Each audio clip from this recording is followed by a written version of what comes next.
Kadang kita tuh lucu ya, ngaku pengen hidup bahagia, tapi ngikat bahagia kita ke orang atau barang. Seolah-olah mereka tuh power bank emosi yang bikin ngecas hidup kita kapan aja.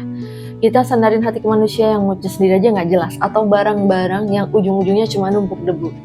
Terus kalau semua itu hilang, kita tuh langsung melewat kayak charger KW putus di tengah jalan. Padahal kita sendiri yang bikin hidup berat. Kita yang ngasih orang kuasa penuh buat ngatur bahagia kita. Kita yang nyerahin remote kontrol perasaan ke tangan orang lain, terus heran kalau tombolnya ditekan seenaknya. Ya jelas lah kita hancur, fondasinya aja salah. Kita sering mikir kalau aku punya pasangan yang sempurna, anak yang patuh, rumah kinclong, hidup pasti bahagia. Ya mimpi boleh, tapi jangan lupa bangun, soalnya kenyataan tuh nggak nunggu kamu siap. Orang bisa berubah, barang bisa rusak, keadaan bisa jungkir balik. Terus apa kabar bahagiamu? Ikut ambruk bareng harapan-harapan manis yang ternyata palsu. Makanya kalau mau hidup agak waras, coba deh hubungkan hidup ke tujuan. Bukan ke manusia yang gampang goyah atau benda yang gampang hilang. Tujuan tuh kayak jangkar gak kelihatan, tapi bikin kamu gak kebawa arus drama. Dia yang bikin kamu bangun pagi bukan cuma buat scroll sosmed atau nangis karena chat dibalas lama.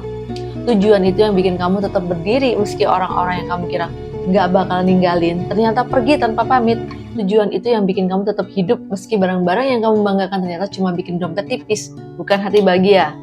Dan ya, ini mungkin pedes ya, tapi benar, kebahagiaanmu tuh bukan tugas orang lain. Jangan harap orang lain ngerti isi kepala kamu kalau kamu sendiri aja sering gak ngerti. Jangan kasih orang lain kendali penuh atas hidupmu, nanti kamu cuma jadi boneka di cerita orang, bukan tokoh utama di hidup sendiri. Jadi, mulai sekarang, kalau pengen hidup agak lega, tepuk dada pelan-pelan sambil bilang, bahagiaku bukan tanggung jawab siapa-siapa, hidupku aku yang setir.